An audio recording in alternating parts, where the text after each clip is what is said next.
Sometimes we can experience what we call vicarious trauma, and vicarious trauma means secondary trauma.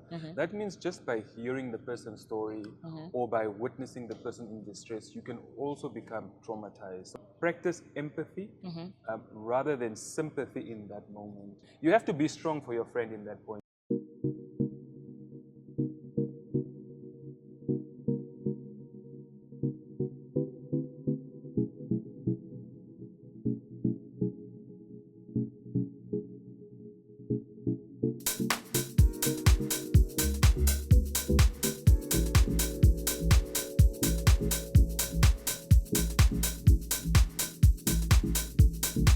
Welcome back to yet another episode of Sex Talks Podcast with me, your host, Selma Ndasilohenda Iyambo. As always, I'm super excited to be here with you, and I'm beyond grateful that you chose Sex Talks Podcast once again. If you are joining us for the first time this year, compliments to the new year and welcome back to Sex Talks Podcast. This is our very second episode for the year 2026. If you are a first-time listener, welcome to the Sex Talks Podcast family. And for our YouTube viewers and listeners, welcome back to our YouTube channel.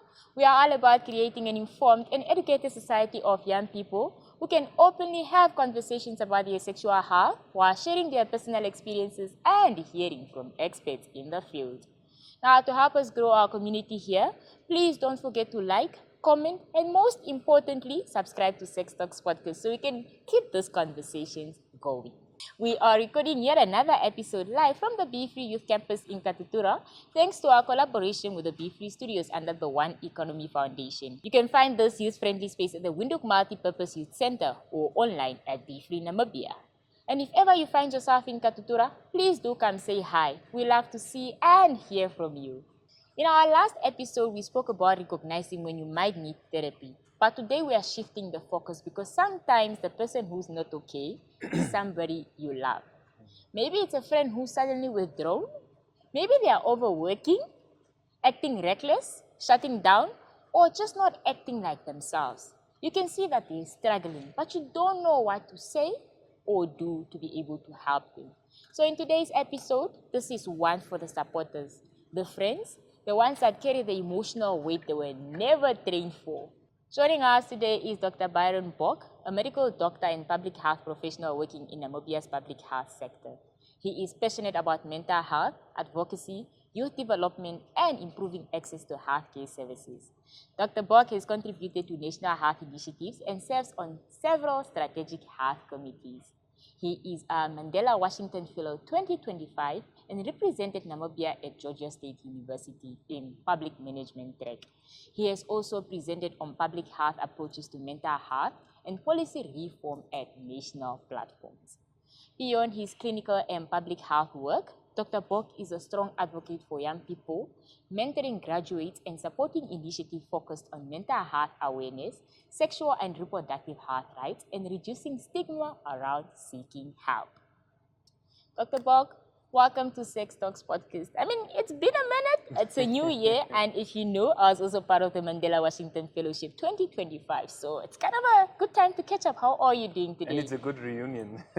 I mean, given how hectic our schedules is, we Yes. always need to have some sort of reunion. And any chance you get is tea time. Yes, of course. Thank you so much for having me today, Salma. I'm so honored to have you. So we're going to start Yes. this conversations based on now a specific insight that really exists. So that is going to be the basis of our questions. Okay. So sometime last year, I got a call from a close friend of mine. Her voice was calm, a little too calm, and she said she wasn't feeling well and didn't want to be home. She said she wanted to take a walk to try and feel better. Even though she sounded composed, I had a feeling that something wasn't right. But still, it didn't sound urgent, so I went about my day and took my usual afternoon nap. When I woke up, I saw I had more than 15 missed calls from her. My heart dropped. I called her back immediately, and that's when she told me she had left home and didn't know where she was, and that she was feeling completely overwhelmed. We tried to figure out her location and eventually realized she had walked more than 6 kilometers all the way to the city center, all while in a state of deep anxiety and emotional distress. I rushed to pick her up. She got in the car, and when I asked if I could take her home, she agreed.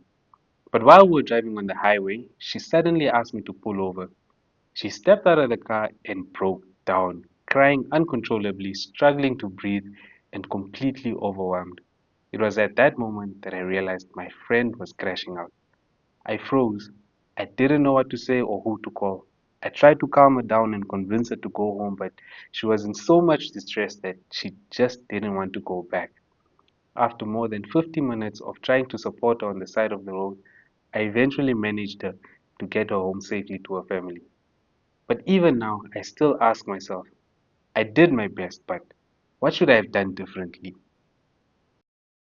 Listening to that story, the first thing that stands out is that the friend sounded calm on the phone at first, but from a clinical perspective, how can someone seem fine but actually be in serious emotional distress? Yeah. Thank you for that question, Selma. Now, it is very important to know that even though somebody could seem calm, they could still be highly functional. And this is sometimes what we even see in high functioning depression, that even though you might seem, or even though you are really in distress, you are still calm. This is because you can be at, or you can be in distress, but it's at different levels of severity. It also depends on an individual's coping mechanism. Some individuals have other better coping mechanisms. Some individuals do not have very strong coping mechanisms and often then display symptoms more severely. So sometimes emotional distress also depends on severity of symptoms. Sometimes the triggers might be different from individual to individual. So it really just depends and it might differ from individual to another based on the stresses as well.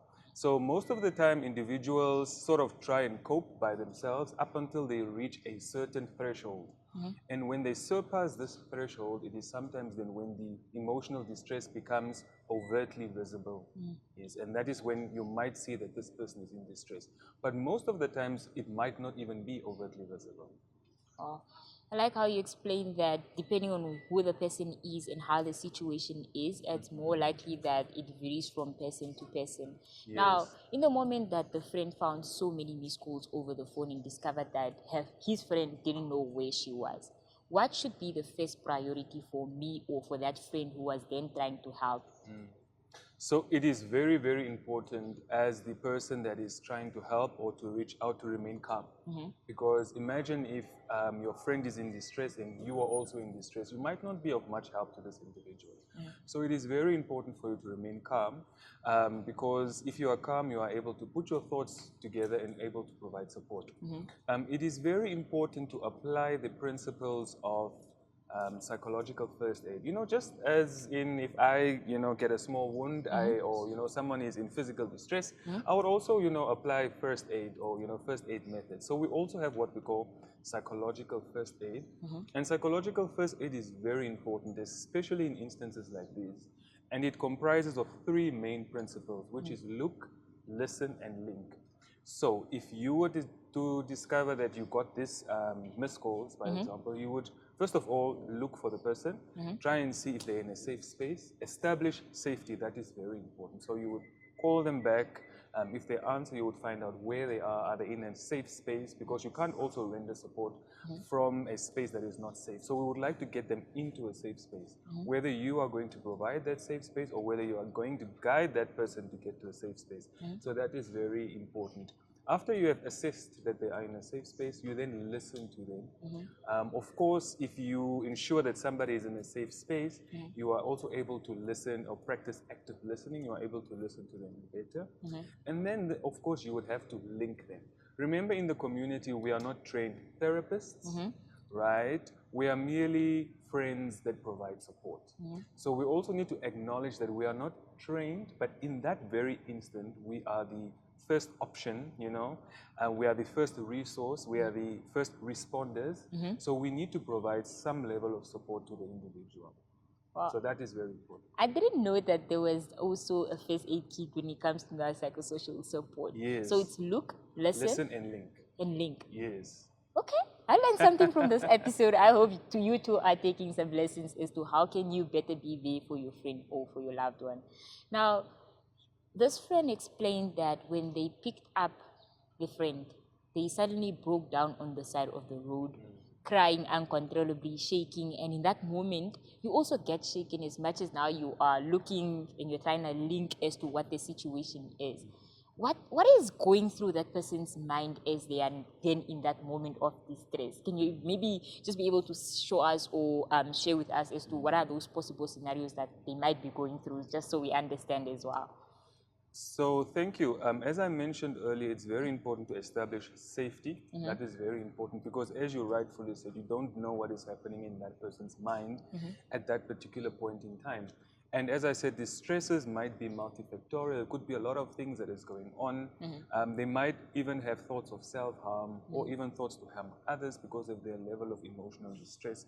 So it is very important to listen to them. After you've established safety, make sure that you and that individual is in a very safe environment, and then you need to listen to them. And this is what we call providing crisis intervention.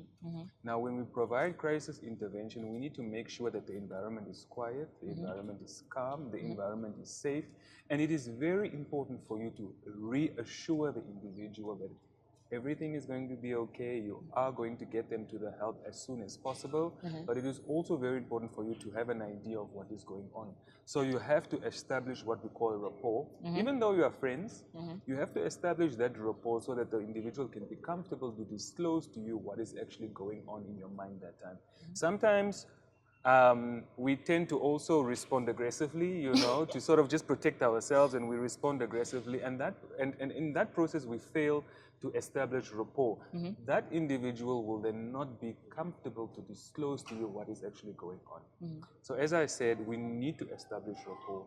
And then from there on, you will need, because you also need to know, you need to hear what exactly is going on with the individual for you to know how exactly to help them. So that is also very important. But it is also very important not to force them, not to coerce them, not to force information out of them, but allow them to speak when they are ready. Because we are dealing with emotional distress, and it is very important for you to be patient, practice active listening, and to reassure the individual that even though you cannot provide, you know, all the help that you can in that instant, that you are eventually going to get them to professional help, and that is also very important. Indeed. Active listening, safety, those are some of the key things that play a role in terms of providing and assuring that person that everything will be all right. Now, in the story, the helper or the friend also froze. They didn't know what to say. They didn't know who to call, as much as now we are emphasizing that safety is a key role. Is that a normal response to somebody who's also in shock with the person who's going through distress? And how can someone push past that panic to make sure that they are also very helpful? What tips can you offer us?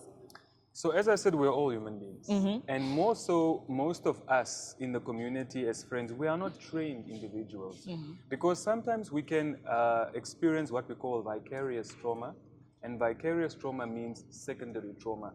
That means just by hearing the person's story or by witnessing the person in distress, you can also become traumatized. So that is actually very important. And for you not to experience vicarious trauma, you also need to practice. Yes, you can practice sympathy, it's your friend, but sometimes we need to look at it from an empathetical point of view.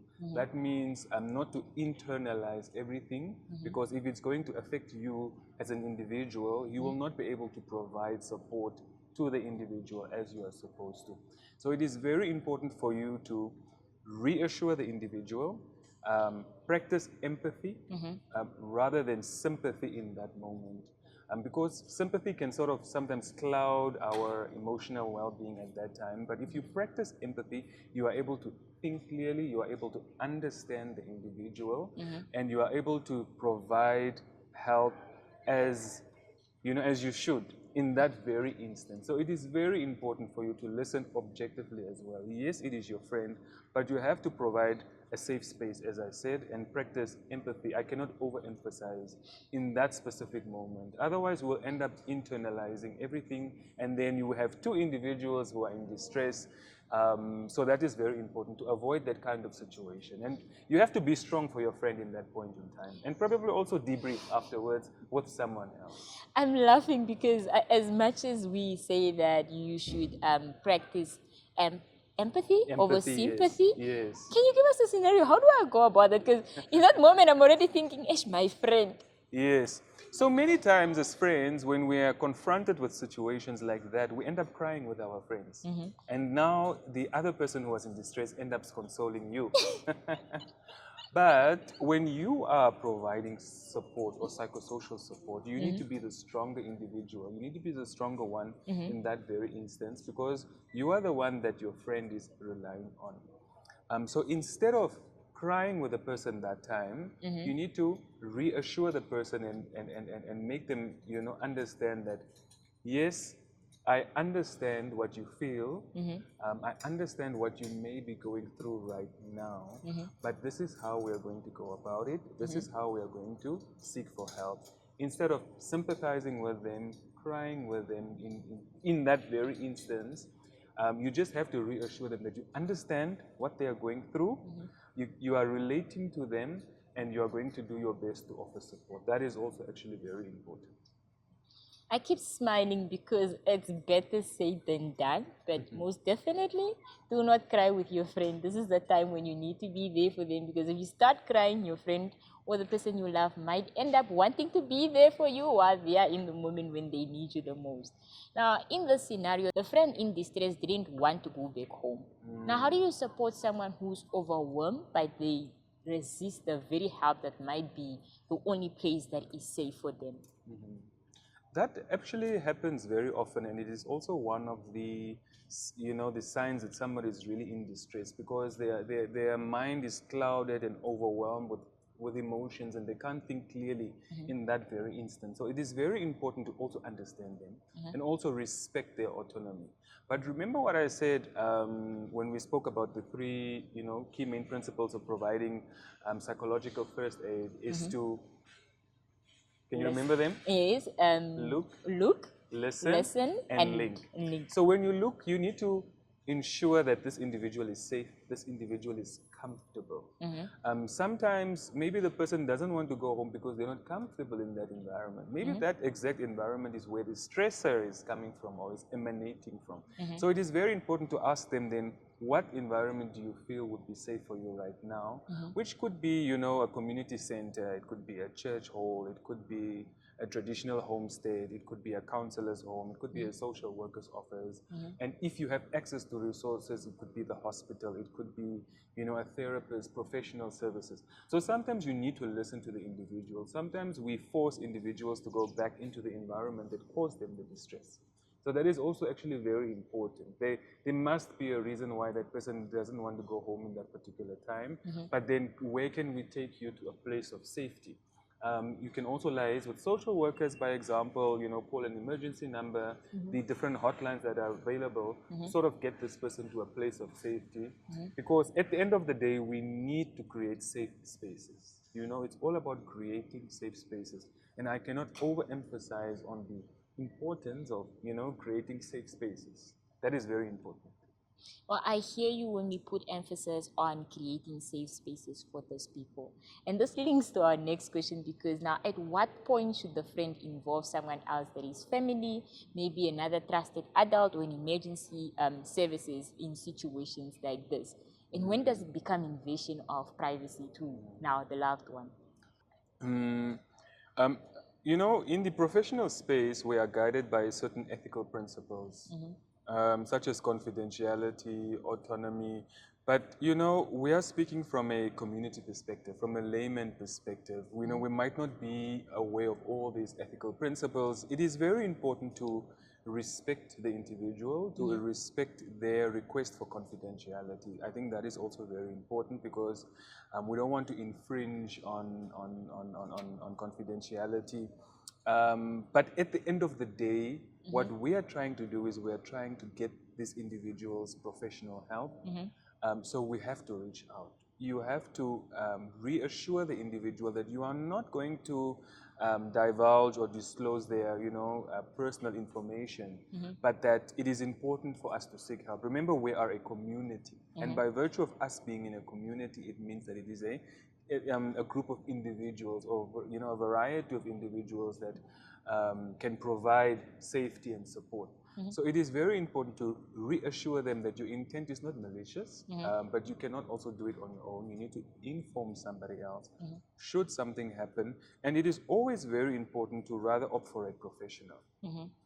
Because professionals are trained to provide services in a non-judgmental manner. Sometimes individuals refuse for family members to be informed because of a fear of judgment, stigma, we might feel embarrassed.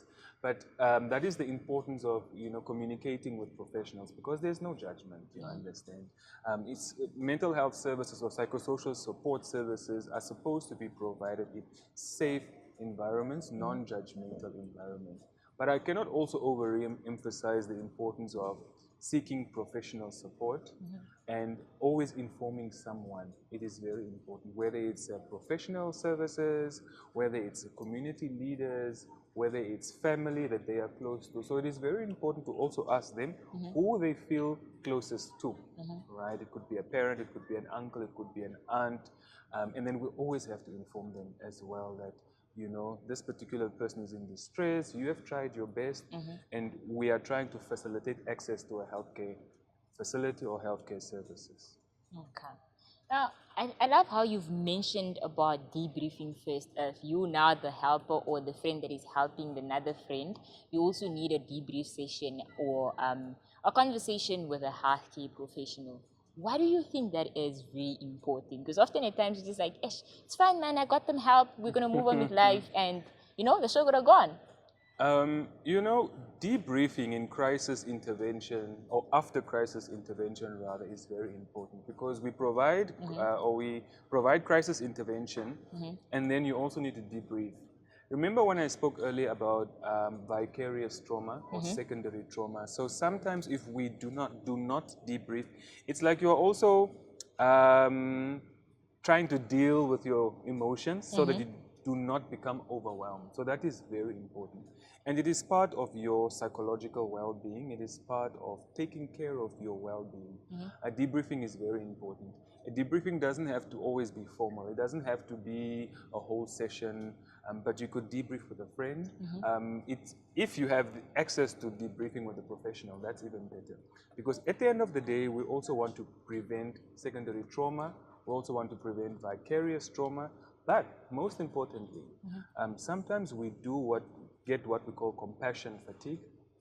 What is that? Or caregiver fatigue. And especially if you've been dealing with this friend who has probably been emotionally unstable for some time, at some point, some individuals may become emotionally tired, might feel emotionally drained by just listening to this person's problems all the time. So in order for you to avoid compassion fatigue or caregiver fatigue, or for yourself to become emotionally overwhelmed, you need to also debrief. Now, that doesn't mean going and gossiping about somebody else's, situation or sharing their personal information. That's why we're saying the debriefing is very important to do it with a trusted person. It could be a community counselor, it could be a healthcare provider, it could be a psychological counselor. But just to sort of, share some of these experiences so that you do not carry it, but still maintaining confidentiality. That is very, very, very, very, very important. Because sometimes the reason why people do not want to open up is because we tend to overshare, we tend to talk about other people's problems and other people's emotional distress. They end up being judged in the communities, and that contributes to stigma. And that is exactly what we do not want. Amazing stuff. He keeps emphasizing the importance of debriefing. And to our listeners, when was the last time you had a debriefing session after you've had dealt with a loved one or a friend for not just one day, maybe quite a few months? They've lost a loved one, they're going through a heartbreak, and now you just carry the things with you as you go through life. So maybe this is the episode you needed for you to realize that it is quite essential for you to be able to have a debriefing session. And if you have access to professional help, even better, please utilize that. If you have medical aid, please utilize your medical aid. If you don't have medical aid, you can come to various facilities like the Be Free Youth Campus, where we have psychosocial support available through our social worker, our clinical psychologists. All you have to do is come to the campus and we can be able to book a session for you. Now, doctor, let's speak about the helper or the friend getting his friend home safely.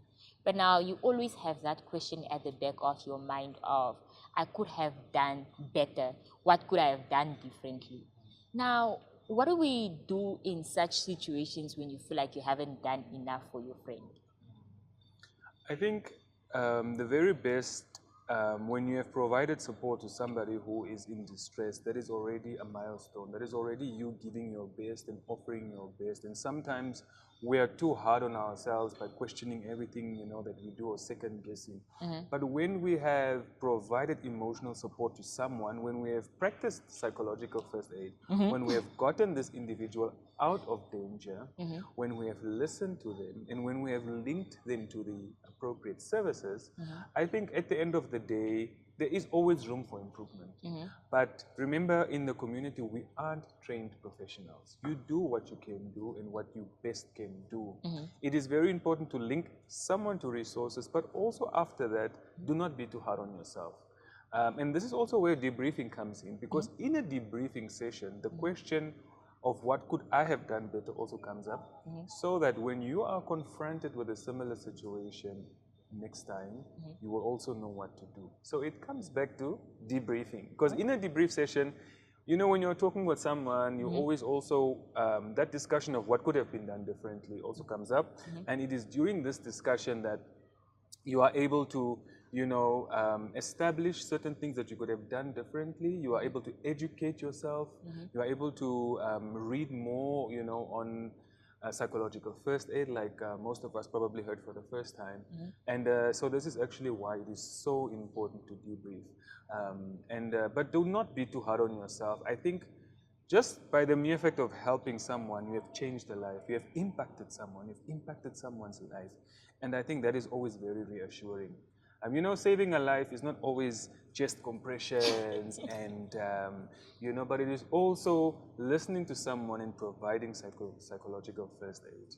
Amazing stuff. Now, Doctor, you've mentioned the importance of linking, and I see how it plays a role throughout this situation. But I'm curious to find out, what does healthy support actually look like in this crisis, apart now from you practicing these 3 basic steps, where you care deeply about somebody, you're trying to be empathetic, and still trying to be present in that whole situation, but you're not trying to be the therapist and the only support system that they need. What else can I be able to do differently as a friend? I like the fact that you emphasized in your question on healthy support. And remember, this person disclosed or chose to disclose whatever they are going through to you for a particular reason. Now, when somebody discloses something to us, sometimes as friends in the community, the first thing we do is we tend to ask them, oh, but friend, why did you do this? You shouldn't have done that. And that is the number one, that is the don't of every crisis intervention. Offer services or listen to your friend in a non-judgmental manner. That is very important. This is why we said practice active listening, and that is healthy support. Just listen. Listen, don't interrupt, don't interject. Listen to what the person is saying. And I always say, there's a difference between advice and counseling and therapy. What's the difference, doctor? Because now I'm looking at you, I'm like... Because what we tend to do sometimes as friends and in the community, we provide advice, but advice is not counseling, and counseling is not therapy. Remember, therapy is being done by trained professionals, people who actually went to study years and years, studied the human brain, studied emotions, studied behavior, and they are able to provide modalities like CBT, cognitive behavioral therapy. That's a little bit more complex. What we do in the community, we tend to listen to someone and we provide advice. When somebody is in crisis, you already want to, but friend, you shouldn't have done that. Why did you do this? And that already places the person at more risk. We need to be non-judgmental, listen to them, and then get them out of danger. And as you go along, you equip them with strategies to do things differently. But we do not judge, we do not critique. Of course, if it's bad behavior, you need to find ways to sort of to rehabilitate the person. That is also very important. And this is why we need to refer individuals to professionals for healthy support.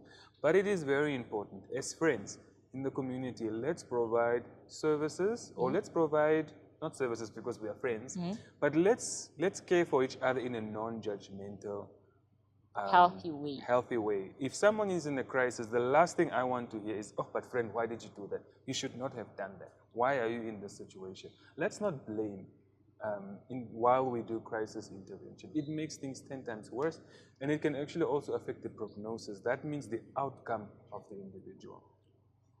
I'm smiling and laughing at the same time because many of us are as guilty as charged in terms of, friend, why did you do that? Or the situation of being very judgmental, thinking that, oh my God, why? Like, in that moment, it's not necessary. You can hold your friend accountable, but in a different scenario, when they're more calm, and it's not the same setting when they come to you seeking for help. And I love that you mentioned that we need to be able to link our friends to professional services. Now, for our listeners that are in Namibia and if they find themselves in similar situations, where can they be able to reach for professional help, both for the friend and themselves as the supporter? Yes. So we and remember when we spoke about community, there are a lot of services that are available, both in the private sector, both in the public sector. I mean, starting off with this wonderful space that you have here, the Be Free Campus, where individuals can also access or have access to psychosocial support. There are health facilities that also provide psychosocial support, as I said, both in the private sector and in the public health sector. There are also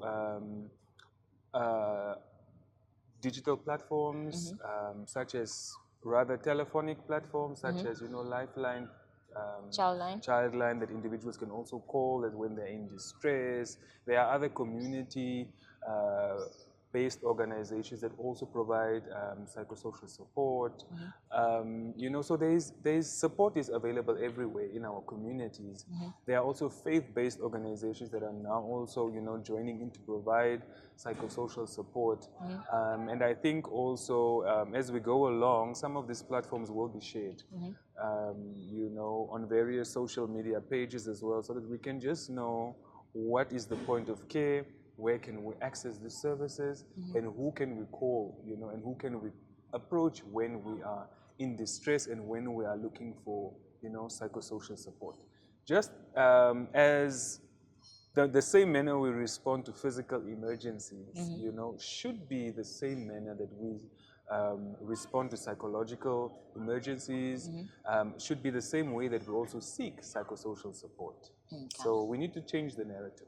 Amazing. I think my final question is around if my friend is in distress, like how this friend narrated, and it's on the side of the road, home is not safe, and you can really see that that specific friend of yours is crashing out. And I'm going to ask this from now a government perspective and facilities that are available. Where can I go to seek help in that instance? I'm not family, but I'm the first point of entry for my friend or for my loved one.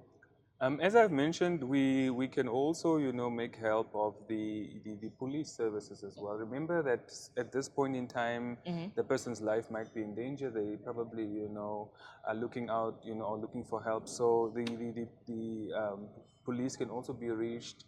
And at the end of the day, you need to look for services at the nearest healthcare facility. Nearest healthcare facility, there is a referral process that you can access healthcare facilities in Namibia. As I've mentioned, that these will definitely also be shared on the social media platforms, be it private institutions, be it public institutions, be it community-based organizations, be it the Be Free Campus. All of these, structures have been made available for us to reach out when we are in crisis. Amazing stuff. Dr. Böck, thank you so much for deciding to spend your afternoon with us here at the Be Free Youth Campus. It's been amazing having this conversation with you, and we do look forward to having you as a returning guest here on Sex Talks Podcast. Most definitely. Thank you for having me, and keep up the good work. Supporting someone who's struggling emotionally can be one of the most loving things you ever do, but it can also be one of the most overwhelming things that you do. Today's conversation reminded us that you don't need to have all the answers to show up for someone. Sometimes being there, staying calm, and helping them get to a safer place is already more than enough. But it also reminded us of something that is just as equally as important. You are a friend, not a professional, not a crisis team, and not meant to carry someone's pain alone. If you saw yourself in today's story, whether you've been the one struggling or the one trying to hold everything together, please know this. You deserve the support too. So that's where the debriefing session actually comes in handy. Go to someone that can be able to help you offload what you've gone through and what you've encountered with your loved ones. Now, thank you so much, Dr. Böck, for helping us understand how to support and show up for others in ways that are compassionate, safe, and healthy for everyone involved, and just not for the friend that we think might need the help. And to you, our listeners, thank you for being part of this community that is brave enough to have these hard conversations and bring their stories to life as to how can we better use storytelling as a means to support other young people. And if this episode resonated with you, share it with a friend, start a conversation, and remember, you don't have to carry the heavy things alone. This has been yet another episode of Sex Talks Podcast with me, your host, Selma Ndasilohenda Iyambo. Please do catch us on Spotify, Apple Podcasts, YouTube, and all major podcast streaming platforms.